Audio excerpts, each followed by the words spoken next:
पाकिस्तानियों को पता नहीं क्या हो गया है कि ये नाश्ते नहीं करते। नाश्ता मैक्सिमम इम्यूनिटी देता है, नाश्ता मैक्सिमम ब्लड सर्कुलेशन को अच्छा रखता है, नाश्ता माइक्रोबायोम को फीड करता है। क्यों? क्योंकि आपकी बॉडी जो है वो एक रिदम फॉलो करती है। मेरे पास आने वाले सारे पेशेंट्स इन टर्मिनोलॉजी से बड़ी अच्छी तरह वाकिफ हैं कि आपकी बॉडी को अल्लाह ने बना के जब भेजा इस दुनिया में तो उसके निज़ाम को सूरज निकलने और सूरज डूबने के साथ कनेक्ट कर दिया। तो सुबह 9 बजे से पहले आपको नाश्ता करना है। अगर आप सुबह 9 बजे से पहले नाश्ता नहीं करते हैं तो चाहे आप जितनी मर्जी ताकतवर और सेहतमंद खुराक खाएंगे, उसकी तवानाई या उसकी एब्जॉर्प्शन आपको 50 से 60% मिलेगी। जितना आप 9 बजे से आगे निकलते चले जाएंगे खुराक लेने में, उतनी आपकी इम्यूनिटी कमज़ोर होगी, उतनी आप में लेथार्जी होगी, उतनी आप फियर का शिकार होंगे, उतना आपकी सर्कुलेशन इफेक्ट होगी, उतना आपका माइक्रोबायोम वीक होगा। तो कोशिश कीजिए कि अर्ली नाश्ते करने की आदत डालिए। लेकिन हो क्या रहा है, जैसे ही छुट्टियां शुरू हुई हैं लोग समर हॉलीडेज के मूड में चले गए हैं। मरीज आके मुझे कह रहे हैं जी मैं तो जी बस जब से छुट्टियां हुई हैं 12 बजे उठ रहा हूँ, 1 बजे उठ रहा हूँ। तो आपका ख्याल है कि इन लोगों की इम्यूनिटी अच्छी होगी? कैसे ये क्लेम कर सकते हैं कि जी मैंने हाथ धो लिए हूँ तो मैं बच गया हूँ? बिल्कुल नहीं। सिर्फ हाथ धोने से आप नहीं बच जाएंगे, आपको अपनी पूरी बॉडी की केयर करनी पड़ेगी। फिर आप लोगों ने वो खाने नहीं खाने जो देर हजम है, क्योंकि पाकिस्तानी कौम डिसफंक्शनल लिवर का शिकार है।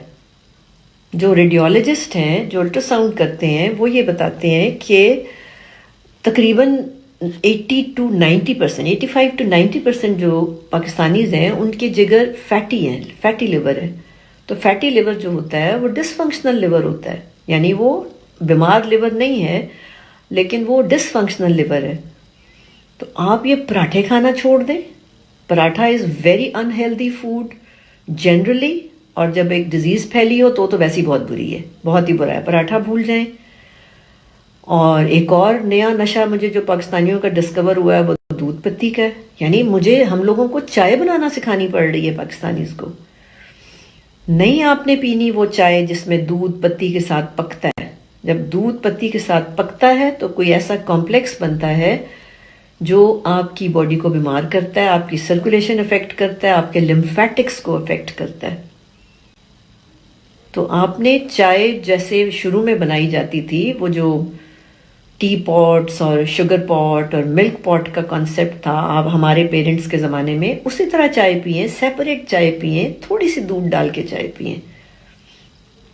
और नाश्तों में चपाती खाएं, चपाती खाएं, सालन खाएं, और जो आपने खाना है दही खाएं, जो आपको समझ आता है। लेकिन नाश्ता पेट भर के करें, 9 बजे से पहले करें, और चाय को नाश्ते से पहले पिएं। और अगर आप कोरोना के हिसाब से स्पेशली पूछना चाहते हैं तो मैं आपको ये बताऊंगी कि एक ब्लैक टी मैं दे रही हूँ सबको, और एडवाइस भी कर रही हूँ कि अपने नाश्तों से पहले चाय का कावा बनाएं, उसमें थोड़ी सी चीनी डालें, शक्कर नहीं मैंने कही, चीनी, और उसमें एक लेमन डालें। तो जैसे ही आप उसमें लेमन डालेंगे उसका रंग ब्लीच हो जाएगा, वो रेडिश कहवा बन जाएगा। तो उस कहवे को आप एम्प्टी स्टमक ले लें। तो ये आपके जो बॉडी की इंटरनल टेरेन होती है या इंटरनल एनवायरनमेंट होती है, उसकी पीएच को ऐसे बदलता है कि उसमें वायरस की ग्रोथ थोड़ी सी मुश्किल हो जाती है। तो ब्लैक टी विद लेमन सबसे आसान तरीन, सस्ती तरीन चीज़ है जो आप दिन में 3-4 दफ़ा पी सकते हैं, बट ऑलवेज बिफोर मील्स, खानों से पहले। खानों के बाद अगर आप चाहते हैं तो थोड़ी थोड़ी सी ग्रीन टी पिए, बस।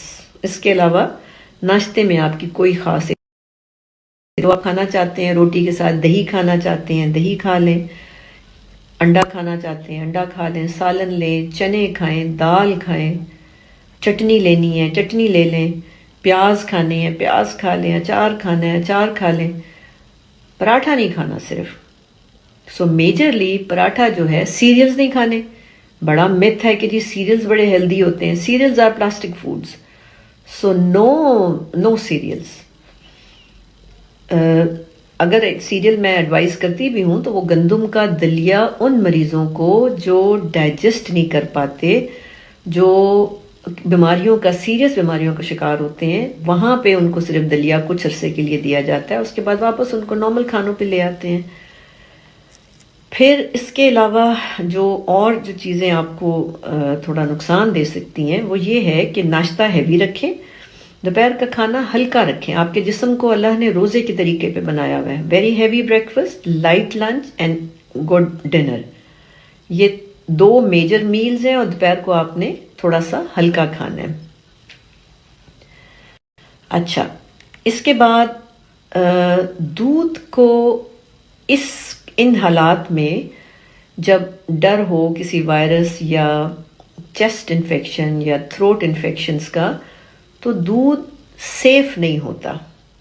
तो बेहतर है कि आप दही इस्तेमाल करें, आप चीज़ इस्तेमाल करें, दूध की पकी हुई कोई मीठा इस्तेमाल कर लें हमेशा खानों से पहले, जो मैं रूल्स बताती हूँ। और लेकिन प्योर दूध पीना इतना सेफ नहीं होता, इस यानी प्रिवेलिंग जो भी कंडीशन है उसकी बात कर रही हूँ मैं। Coffee is all right. So दूध की मुख्तलिफ शक्लों में से खाली दूध सेफ नहीं है। कॉफ़ी ठीक है, दही ठीक है, चीज़ ठीक है, या दूध का बना हुआ कोई मीठा ठीक है। और इसी तरह चाय के अंदर से भी आपने दूध को कम कर देना। चाय में होता चला जाएगा उतनी वो चाय आपकी सर्कुलेशन को अफेक्ट करेगी और थोड़ा सा वायरस सपोर्टिव हो जाएगी, या वो मीडियम प्रोवाइड करेगी जहाँ पे वायरल ग्रोथ आसान हो जाती है। अच्छा, ये तो पानी का ध्यान रखना है कि आप लोगों ने पानी बिल्कुल अपने आप को प्रॉपरली हाइड्रेट करें। कोई 12 ग्लास ज़रूर पीने हैं, और हमेशा कुछ भी खाने से पहले पी लें। कोई 5-10 मिनट पहले आप पानी पिएं, ताकि आपकी बॉडी जो है वो फुली जो है वो अपने आप को पहले तो हाइड्रेट करे और क्लेंस करे, यानी आपको खोल के यूरिन आना चाहिए। ये जो मौसम चल रहा है ये वैसे ही चेंजिंग मौसम है, और इसके अंदर एलर्जीज वगैरह आ जाती हैं। एलर्जीज अगर चल रही हैं किसी को, तो वो गर्म ड्रिंक्स जैसे चाय का इस्तेमाल ज़्यादा करे, गर्म पानी का इस्तेमाल करे जिनको ऑलरेडी चल रही हैं, ब्लैक टी का इस्तेमाल ज़्यादा करे, यखनी का इस्तेमाल ज़्यादा करे, ब्लैक कॉफ़ी का इस्तेमाल ज़्यादा करे, और ग्रीन टी भी अलग से भी पी जा सकती है, यानी खानों के बाद भी ले सकते हैं और वैसे भी पी जा सकती है। तो अगर आपको सीजनल एलर्जीज हुई हुई हैं तो वो आप उनको हैंडल करें इस वक्त, क्योंकि सीजनल एलर्जीज जो हैं वो हो सकता है कि वो बिकॉज इम्यूनिटी तो लो है ना, उसकी वजह से लो है, तो वो बिगड़ सकती है।